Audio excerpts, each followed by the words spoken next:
मेरे प्यारे देशवासियों, नमस्कार। 76वें स्वाधीनता दिवस की पूर्व संध्या पर देश विदेश में रहने वाले सभी भारतीयों को मैं हार्दिक बधाई देती हूँ। इस गौरवपूर्ण अवसर पर आपको संबोधित करते हुए मुझे बहुत खुशी हो रही है। एक स्वाधीन देश के रूप में भारत 75 साल पूरे कर रहा है। 14 अगस्त के दिन को विभाजन विभीषिका स्मृति दिवस के रूप में मनाया जा रहा है। इस स्मृति दिवस को मनाने का उद्देश्य सामाजिक सद्भाव, मानव सशक्तिकरण और एकता को बढ़ावा देना है। 15 अगस्त 1947 के दिन हमने औपनिवेशिक शासन की बेड़ियों को काट दिया था। उस दिन हमने अपनी नियति को नया स्वरूप देने का निर्णय लिया था। उस शुभ दिवस की वर्षगांठ मनाते हुए हम लोग सभी स्वाधीनता सेनानियों को सादर नमन करते हैं। उन्होंने अपना सर्वस्व बलिदान कर दिया ताकि हम सब एक स्वाधीन भारत में सांस ले सके। भारत की आज़ादी हमारे साथ साथ विश्व में लोकतंत्र के हर समर्थक के लिए उत्सव का विषय है। जब भारत स्वाधीन हुआ तो अनेक अंतर्राष्ट्रीय नेताओं और विचारकों ने हमारी लोकतांत्रिक शासन प्रणाली की सफलता के विषय में आशंका व्यक्त की थी। उनकी इस आशंका के कई कारण भी थे। उन दिनों लोकतंत्र आर्थिक रूप से उन्नत राष्ट्र तक ही सीमित था। विदेशी शासकों ने वर्षों तक भारत का शोषण किया था। इस कारण भारत के लोग गरीबी और अशिक्षा से जूझ रहे थे। लेकिन भारतवासियों ने उन लोगों की आशंकाओं को गलत साबित कर दिया। भारत की मिट्टी में लोकतंत्र की जोड़ें लगातार गहरी और मजबूत होती गई। अधिकांश लोकतांत्रिक देशों में वोट देने का अधिकार प्राप्त करने के लिए महिलाओं को लंबे समय तक संघर्ष करना पड़ा। लेकिन हमारे गणतंत्र की शुरुआत से ही भारत ने सार्वभौमिक वयस्क मताधिकार को अपनाया। इस प्रकार आधुनिक भारत के निर्माताओं ने प्रत्येक वयस्क नागरिकों को राष्ट्र निर्माण की सामूहिक प्रक्रिया में भाग लेने का अवसर प्रदान किया। भारत को यह श्रेय जाता है कि उसने विश्व समुदाय को लोकतंत्र की वास्तविक क्षमता से परिचित कराया। मैं मानती हूँ कि भारत की ये उपलब्धि केवल संयोग नहीं थी। सभ्यता के आरंभ में ही भारत भूमि के संतों और महात्माओं ने सभी प्राणियों की समता व एकता पर आधारित जीवन दृष्टि विकसित कर ली थी। महात्मा गांधी जैसे महानायक के नेतृत्व में हुई स्वाधीनता संग्राम के दौरान हमारे प्राचीन जीवन मूल्यों को आधुनिक युग में फिर से स्थापित किया गया। इसी कारण से हमारे लोकतंत्र में भारतीयता के तत्व दिखाई देते हैं। गांधी जी सत्ता के विकेंद्रीकरण और जनसाधारण को अधिकार संपन्न बनाने के पक्षधर थे। पिछले 75 सप्ताह से हमारे देश में स्वाधीनता संग्राम के महान आदर्शों का स्मरण किया जा रहा है। आज़ादी का अमृत महोत्सव मार्च 2021 में दांडी यात्रा की स्मृति को फिर से जीवंत रूप देकर शुरू किया गया है। उस युगांतरकारी आंदोलन में हमारे संघर्ष को विश्व पटल पर स्थापित किया था। उसे सम्मान देकर हमारे इस महोत्सव की शुरुआत की गई। ये महोत्सव भारत की जनता को समर्पित है। देशवासियों द्वारा हासिल की गई सफलता के आधार पर आत्मनिर्भर भारत के निर्माण का संकल्प भी इस उत्सव का हिस्सा है। हर आयु वर्ग के नागरिक पूरे देश में आयोजित इस महोत्सव के कार्यक्रम में उत्साहपूर्वक भाग ले रहे हैं। ये भव्य महोत्सव अब हर घर तिरंगा अभियान के साथ आगे बढ़ रहा है। आज देश के कोने कोने में हमारा तिरंगा शान से लहरा रहा है। स्वाधीनता आंदोलन के आदर्शों के प्रति इतने व्यापक स्तर पर लोगों में जागरूकता को देखकर हमारे स्वाधीनता सेनानी अवश्य प्रफुल्लित हुए होते। हमारा गौरवशाली स्वाधीनता संग्राम इस विशाल भारत भूमि में बहादुरी के साथ संचालित होता रहा। अनेक महान स्वाधीनता सेनानियों ने वीरता के उदाहरण प्रस्तुत किए और राष्ट्र जागरण की मशाल अगली पीढ़ी को सौंपे। अनेक वीर योद्धाओं तथा उनके संघर्षों, विशेषकर किसानों और आदिवासी समुदाय के वीरों का योगदान एक लंबे समय तक सामूहिक स्मृति से बाहर रहा। पिछले वर्ष से हर 15 नवंबर को जनजातीय गौरव दिवस के रूप में मनाने का सरकार का निर्णय स्वागत योग्य है। हमारे जनजातीय महानायक केवल स्थानीय या क्षेत्रीय प्रतीक नहीं है, बल्कि ये पूरे देश के लिए प्रेरणा का स्रोत है। प्यारे देशवासियों, एक राष्ट्र के लिए, विशेष रूप से भारत जैसे प्राचीन देश के लंबे इतिहास में 75 वर्ष का समय बहुत छोटा प्रतीत होता है, लेकिन व्यक्तिगत स्तर पर ये कालखंड एक जीवन यात्रा जैसा है। हमारे वरिष्ठ नागरिकों ने अपने जीवन काल में अद्भुत परिवर्तन देखे हैं।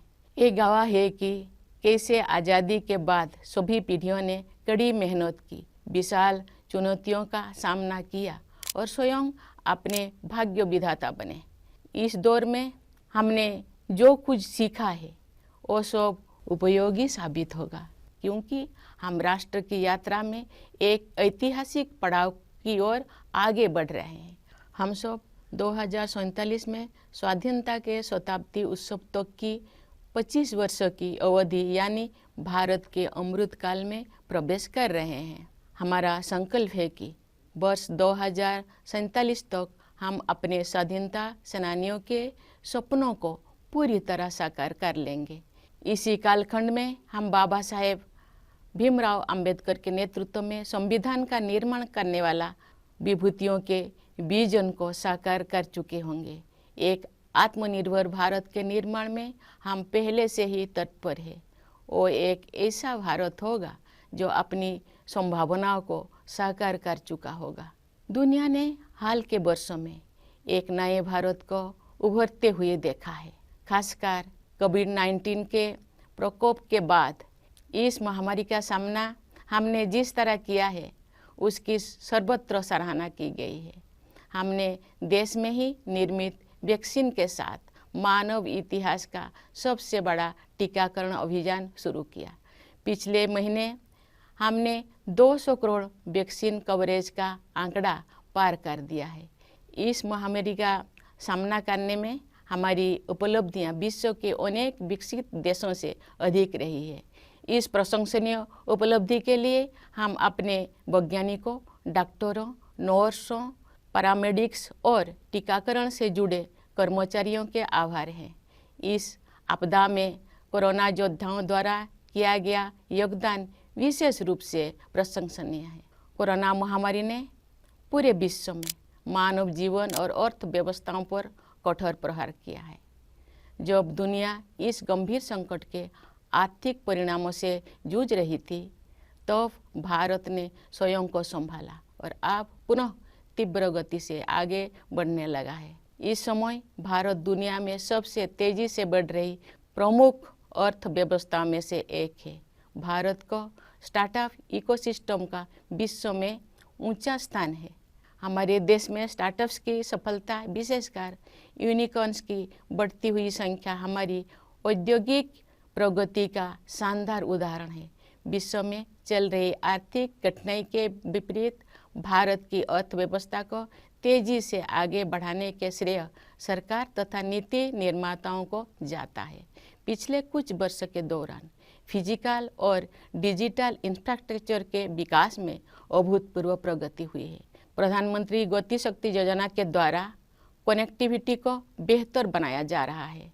परिवहन के जल, थल, वायु आदि पर आधारित सभी माध्यमों को भलीभांति एक दूसरे के साथ जोड़कर पूरे देश में आवागमन को सुगम बनाया जा रहा है।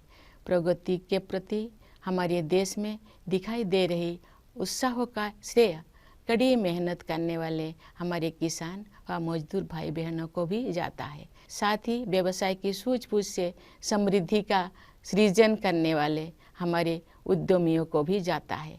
सबसे अधिक खुशी की बात है कि देश का आर्थिक विकास और अधिक समावेशी होता जा रहा है तथा क्षेत्रीय विषमताएं भी कम हो रही है। लेकिन ये तो केवल शुरुआत ही है। दूरगामी परिणाम वाले सुधारों और नीतियों द्वारा इन परिवर्तनों की आधारभूमि पहले से ही तैयार की जा रही थी। उदाहरण के लिए डिजिटल इंडिया अभियान द्वारा ज्ञान पर आधारित अर्थव्यवस्था की आधारशिला स्थापित की जा रही है। राष्ट्रीय शिक्षा नीति का उद्देश्य भावी पीढ़ी को औद्योगिक क्रांति के अगले चरणों के लिए तैयार करना तथा उन्हें हमारी विरासत के साथ फिर से जोड़ना भी है। आर्थिक प्रगति से देशवासियों का जीवन और भी सुगम होता जा रहा है। आर्थिक सुधारों के साथ साथ जन कल्याण के नए कदम भी उठाया जा रहे हैं। प्रधानमंत्री आवास योजना की सहायता से गरीब के पास स्वयं का घर होना अब एक सपना नहीं रह गया, बल्कि सच्चाई का रूप ले चुका है। इसी तरह जल जीवन मिशन के अंतर्गत हर घर जल योजना पर कार्य चल रहा है। इन उपायों का और उसी तरह के अन्य प्रयासों का उद्देश्य सभी को, विशेषकर गरीबों को, बुनियादी सुविधाएं प्रदान करना है। भारत में आज संवेदनशीलता व करुणा के जीवन मूल्यों को प्रमुखता दी जा रही है। इन जीवन मूल्यों का मुख्य उद्देश्य हमारे वंचित, जरूरतमंदों तथा समाज के हाशिए पर रहने वाले लोगों के कल्याण हेतु कार्य करना है। हमारे राष्ट्रीय मूल्यों को नागरिकों के मूल कर्तव्यों के रूप में भारत के संविधान में समाहित किया गया है। देश के प्रत्येक नागरिक से मेरा अनुरोध है कि वे अपने मूल कर्तव्यों के बारे में जानें, उनका पालन करें, जिससे हमारा राष्ट्र नई ऊंचाइयों को छू सके। प्यारे देशवासियों, आज देश में स्वास्थ्य, शिक्षा और अर्थव्यवस्था तथा उनके साथ जुड़े अन्य क्षेत्रों में जो अच्छे बदलाव दिखाई दे रहे हैं, उनके मूल में सुशासन पर विशेष बल दिए जाने की प्रमुख भूमिका है। जब राष्ट्र सर्वोपरि की भावना से कार्य किया जाता है तो उसका प्रभाव प्रत्येक निर्णय एवं कार्य क्षेत्र में दिखाई देता है। ये बदलाव विश्व समुदाय में भारत की प्रतिष्ठा में भी दिखाई दे रहा है। भारत के नया आत्मविश्वास का स्रोत देश के युवा, किसान और सबसे बढ़कर देश की महिलाएं हैं।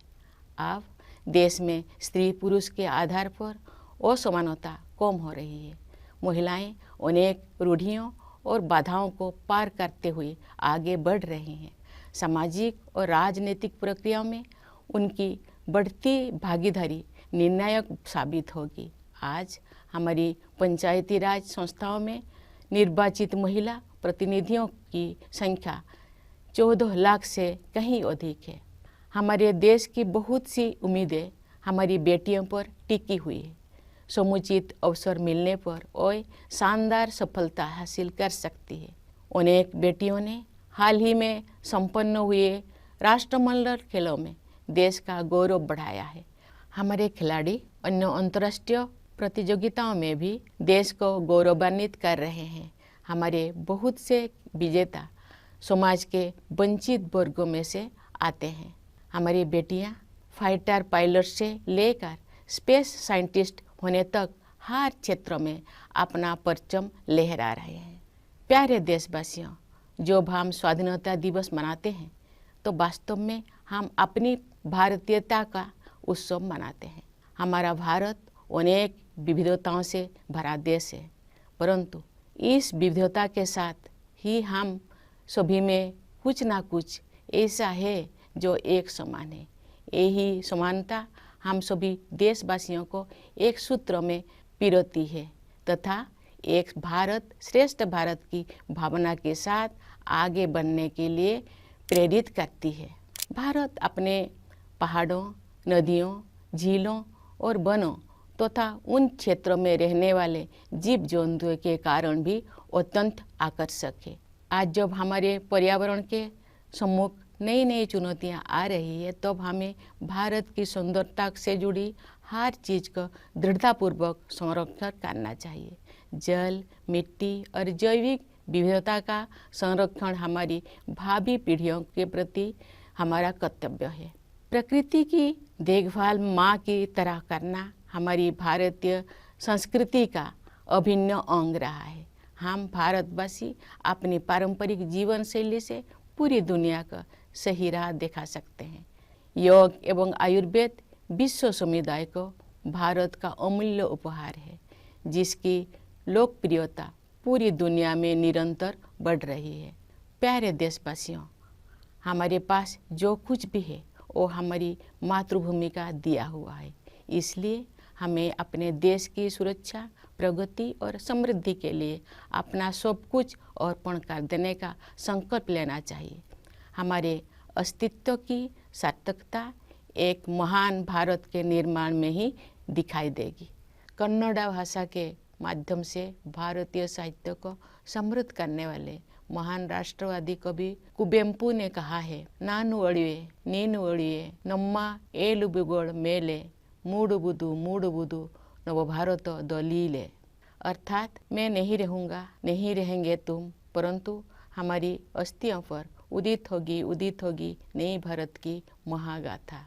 उस राष्ट्रवादी कवि का ये स्पष्ट आह्वान है कि मातृभूमि तथा देशवासियों के उत्थान के लिए सर्वस्व बलिदान करना हमारी आदर्श होना चाहिए। इन आदर्शों को अपनाने के लिए मैं अपने देश के युवाओं से विशेष अनुरोध करती हूँ।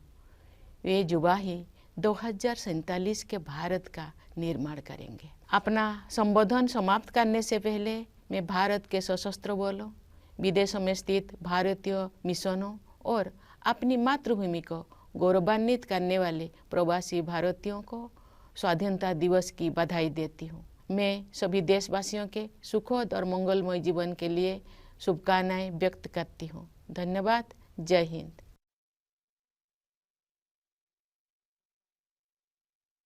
My dear fellow citizens, Namaskar. My heartiest greetings in advance to all Indians living in the country and abroad on the eve of the 76th Independence Day. I am delighted to address you on this momentous occasion. India is completing 75 years as an independent nation. 14 August is observed as Partition Horrors Remembrance Day, so as to promote social harmony, unity and empowerment of people. Tomorrow marks the day when we had freed ourselves from the shackles of colonial rulers and decided to reshape our destiny. As all of us celebrate the anniversary of that day, we vow to all those men and women who made enormous sacrifices to make it possible for us to live in a free India. It is a cause of celebration not only for all of us, but also for every advocate of democracy around the world. When India won independence, there were many international leaders and experts who were skeptical about the success of democratic form of government in India. They had their reasons to be doubtful. In those days, democracy was limited to economically advanced nations. India, after so many years of exploitation at the hands of foreign rulers, was marred by poverty and illiteracy. But we Indians proved the skeptic wrong. Democracy not only grew roots in this soil, it was enriched too. In most other well-established democracies, women had to wage long drawn struggle to get the right to vote. But India adopted universal adult franchise right since the beginning of the Republic. Thus, the makers of modern India enabled each and every adult citizen to participate in the collective process of nation building. Thus, India can be credited to have helped the world discover the true potential of democracy. I believe this was not a coincidence. At the beginning of civilization, saints and seers of this land had developed a vision of humanity that was defined by equality of all, indeed oneness of all. The great freedom struggle and its leader like Mahatma Gandhi rediscovered our ancient values for modern times. Then it is no wonder our democracy has Indian characteristics. Gandhiji advocated decentralization and power to the people. For 75 weeks, now the nation has been commemorating these noble ideas that won us freedom. In March 2021, we began the Azadi Ka Amrit Mahotsav with the reenactment of the Dandi March. This way, Our celebration began with a tribute to that watershed event which had put our struggle on the world map. This festival is dedicated to the people of India. Based on the success achieved by the people, the resolve to build Atmanirbhar Bharat is also a part of this Mahotsav. Citizens from all age groups have keenly participated in a series of events held across the country. This grand festival is going ahead with the Har Ghar Triranga Abhiyan. The Indian tricolors are fluttering in every nook and corner of the country. Great martyrs would have been thrilled to see the spirit of the independence movement coming alive again on such a massive scale. Our glorious freedom struggles was waged bravely across the vast territory of our country. Many great freedom fighters did their duty and passed on the torch of awakening, leaving little trace on their heroic deeds. Forgotten for long were many heroes and their struggles, especially among the peasants and tribal population. The government's decision last year to observe 15th November Janajatiya Gaurav Divas is welcome because our tribal heroes are not merely local or regional icons, but they inspire the entire nation. Dear citizens, for a nation, particularly an ancient one such as India, the passage of 75 years is merely a blink of an eye. But for us and individuals, it is a lifetime. Senior citizens among us have witnessed a dramatic change in their lifetime. They have seen how, after independence, all the generations have toiled hard, how we met great challenges, and how we have taken charge of our destiny. The lessons learned in the process will prove useful as we move towards the next milestone in the journey of the nation, the Amrit Kal, the 25 years to be celebration of the centenary of our independence. By the year 2047, we will have fully realized the dreams of our freedom fighters. We will have given a concrete shape to the vision of those who, led by Babasaheb Bhimrao Ambedkar, drafted the Constitution.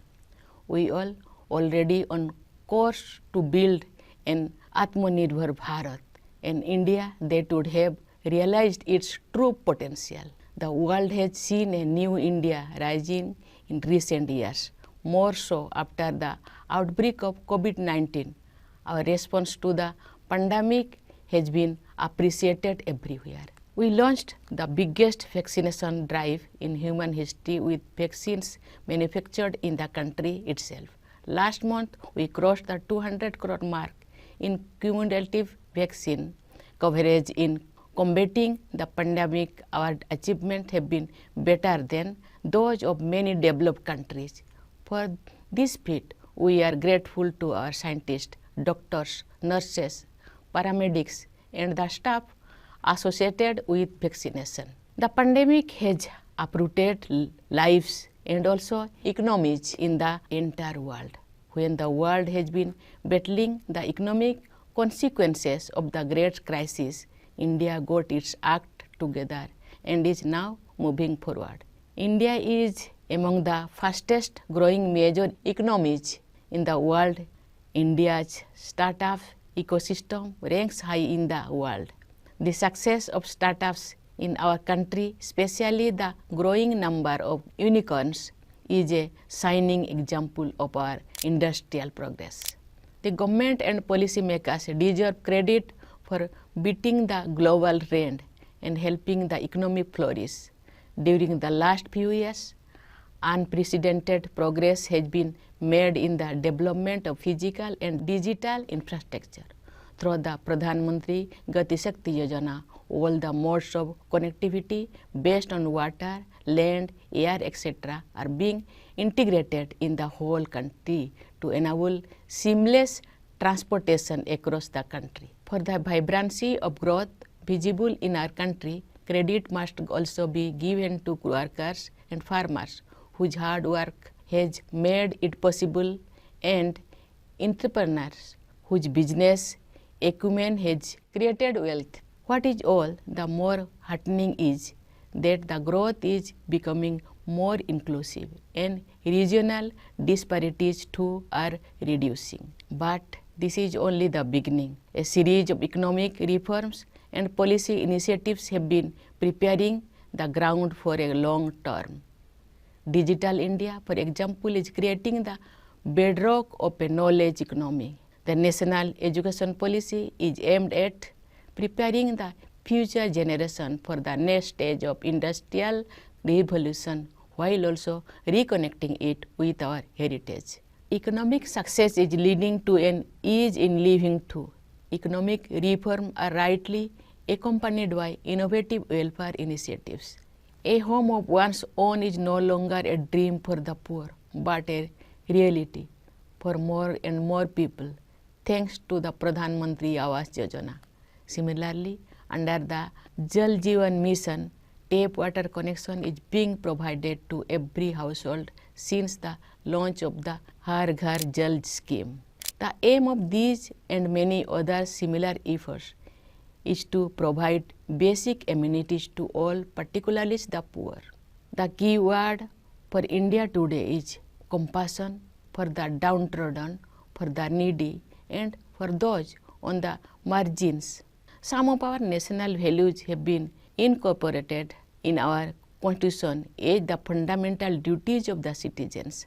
I appeal to every citizen to know about their fundamental duties and follow them in letter and spirit so that our nation reaches new heights. Dear citizens, at the core of the transformation we have been witnessing in healthcare, education, economy, as well as a number of related areas is the stress on good governance. When work is done with the spirit of nation first, it is bound to reflect in every decision and every sector. This is also reflected in India's standing in the world. India's newfound confidence stems from the spirit of its youth, its farmers, and above all, its women. Gender inequalities are reducing, and women are moving ahead, breaking many glass ceilings. Their increasing participation in social and political processes will prove decisive.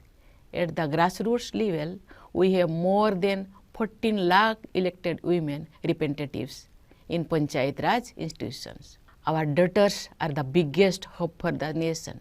Some of them brought laurels for the country in the recent held Commonwealth Games.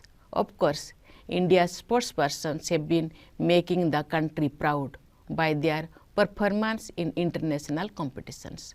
A large number of our winners come from underprivileged segments of society. From becoming fighter pilots to space scientists, our daughters are scaling great heights. Dear citizens, in celebrating Independence Day, we are celebrating our Bharatiyata. Our country is full of diversity, but at the same time, we all have something in common. It is this common thread which binds all of us together and inspire us to work together with the spirit of Ek Bharat Shrestha Bharat.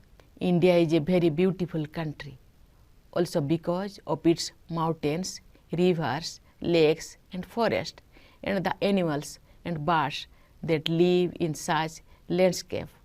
When the environment is facing new challenges, we must remain determined to preserve all that makes India beautiful. Conserving water, soil and biodiversity is our duty towards our children. Caring for Mother Nature has been part and parcel of Indian culture. With our traditional lifestyle, we Indians can show the way to the rest of the world. Yoga and Ayurveda are India's invaluable gift to the world. Their popularity is on the rise all over the globe. Dear fellow citizens, our beloved country has given us everything we have in our life. We should pledge to give everything we can for the sake of safety, security, progress and prosperity of our country. Our existence will become meaningful only in building a glorious India. The great nationalist poet Kuvempu, who enriched Indian literature through Kannada language, had written, Nannu Odive, Ninnu Odive, Nomma Eduveಗಳ ಮೇಲೆ ಮುಡ್ಡುಬುದು ನವ ಭಾರತದ ಲೀಲೆ, which means I will pass, so will you, but on our bones will arise the great tale of a new India. This is a clarion call of the nationalist poet for making total sacrifice for the motherland and upliftment of fellow citizens. To follow these ideals is my special appeals to the youth of the country who are going to build the India of 2047. Before I conclude, I would like to extend Independence Day greetings to the armed forces, to the members of Indian missions abroad, and to the Indian diaspora who continue to make their motherland proud. My best wishes to all of you. Thank you. Jai Hind.